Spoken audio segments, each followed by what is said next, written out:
Friends, आज हम लोग कक्षा 8 के गणित के इकाई 2 के वर्गमूल के बारे में अध्ययन करेंगे, जिसमें पहली हेडिंग आपका क्या है, वर्ग है। सबसे पहले हम वर्ग को समझेंगे, उसके बाद हम लोग वर्गमूल के बारे में समझेंगे। तो यहाँ पर वर्ग की परिभाषा है कि किसी संख्या को उसी संख्या से गुणा करने पर जो गुणनफल प्राप्त होता है उसे हम उस संख्या का वर्ग कहते हैं। इसका मतलब यह होगा कि अगर हम किसी संख्या में उसी संख्या से गुणा कर दें तो गुणा करने पर जो गुणनफल हमें प्राप्त होता है वह गुणनफल उस संख्या का वर्ग कहलाता है।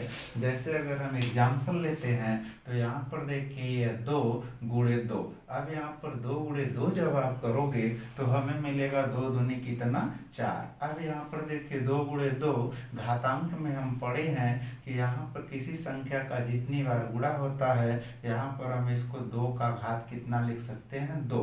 तो यहाँ पर हमको वैल्यू कितना मिली है 4। तो हम देखिए जब संख्या 2 का वर्ग करेंगे तो हमें 4 प्राप्त होगा। तो यही जो गुणनफल हमें प्राप्त होता है यह गुणनफल इस संख्या 2 का क्या कहलाता है, वर्ग कहलाता है। अब इसके बाद अगर अगला एग्जाम्पल लेते हैं तो यहाँ पर यह 5 गुणे 5 है, ठीक है। अब अगर हम 5 का 5 में गुणा करते हैं तो 5 में 5 का गुणा करने पर हमें कितना प्राप्त होता है 25। अब यहाँ पर घातांक के नियम के अनुसार 5 का गुणा 2 बार किया गया है तो इसे हम लिख सकते हैं 5 का घात कितना 2। अब 5 के घात 2 का मान कितना मिलेगा आपको 25। अब यहाँ पर 5 के घात 2 का मान 25 है तो हम कह सकते हैं कि 5 का वर्ग करेंगे तो यह 25 आपको गुणनफल प्राप्त हो रहा है। तो यहाँ पर 5 के वर्ग का मान कितना होगा 25 होगा। इस तरह से हम चाहे जितनी भी संख्याओं का 2 बार गुणा करेंगे तो हमें जो गुणनफल प्राप्त हो रहा है वह गुणनफल उस संख्या का क्या कहलाता है, वर्ग कहलाता है। तो हम 1 से 20 तक की संख्याओं के वर्ग के मान को याद कर लेते हैं। तो इसमें 1 से 20 तक की संख्याओं के वर्ग का मान होता है उसको हम लिख दे रहे हैं और इसको आप लोग क्या करेंगे, याद करेंगे। अब यहाँ पर देखिए यह होगा आपका 1 का वर्ग, ठीक, या इसको हम लिख देंगे 1 गुणे 1 बराबर यह आपको मिल जाएगा कितना 1 गुणे 1 का मतलब अगर हम 1 का गुणा 2 बार करेंगे तो 1 मिलेगा, 1 का गुणा 3 बार करेंगे तब भी हमें 1 मिलेगा, 1 का गुणा 4 बार करेंगे तब भी हमें 1 मिलेगा। यानी 1 एक ऐसी संख्या है हम उसका गुणा चाहे जितनी बार करेंगे हमें इसकी वैल्यू हमेशा कितनी प्राप्त होगी, 1 ही प्राप्त होगी।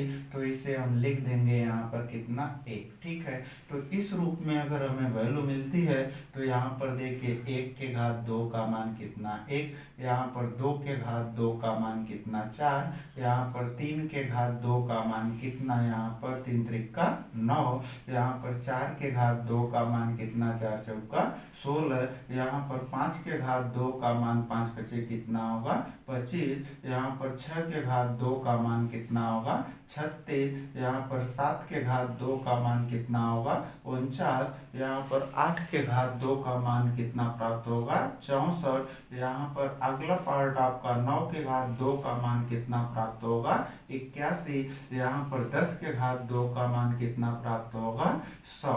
इसका मतलब यह होगा कि 1 का वर्ग 1, 2 का वर्ग 4, 3 का वर्ग 9, 4 का वर्ग 16, 5 का वर्ग 25, 6 का वर्ग 36, 7 का वर्ग 49, 8 का वर्ग 64, 9 का वर्ग 81, 10 का वर्ग क्या होगा 100। अब इसके बाद हम आते हैं यहाँ पर अगले पार्ट पर, यानी अगले पार्ट का मतलब यह हो जाएगा आपका 11 का वर्ग बराबर यह होगा 121, यहाँ पर 12 का वर्ग यह हो जाएगा 144, अगला पार्ट 13 का वर्ग बराबर यह हो जाएगा आपका 169, 14 का वर्ग बराबर यहाँ पर यह हो जाएगा 196, 15 का वर्ग बराबर यह हो जाएगा 200 कितना 25, 16 का वर्ग बराबर यहाँ पर यह होगा 256, अगला पार्ट आपका 17 का वर्ग बराबर यह हो जाएगा 200 कितना 89। अब यहाँ पर 18 का वर्ग बराबर यह हो जाएगा 324, अगला पार्ट आपका 19 का वर्ग बराबर यह हो जाएगा 361। यहाँ पर 20 का वर्ग बराबर यह हो जाएगा 400। तो यह तो हो गया आपका 1 से लेकर 20 तक की संख्याओं के वर्ग का मान। ठीक है, तो यहाँ पर 1 से 20 तक की संख्याओं के वर्ग के मान को हम याद करेंगे, जिससे हमें आगे वर्गमूल पढ़ने में क्या होगी, आसानी होगी और वर्गमूल को हम आसानी से समझ सकते हैं। और इसमें कुछ विशेष पॉइंट जो होता है, जैसे अगर हम शून्य का वर्ग करते हैं, ठीक है, तो यहाँ पर शून्य के वर्ग का मान, शून्य के वर्ग का मान हमें कितना प्राप्त होता है, शून्य प्राप्त होता है। यानी शून्य का अगर आप वर्ग करते हैं तो शून्य के वर्ग का मान शून्य प्राप्त, ठीक, शून्य के वर्ग का मान शून्य प्राप्त होता है।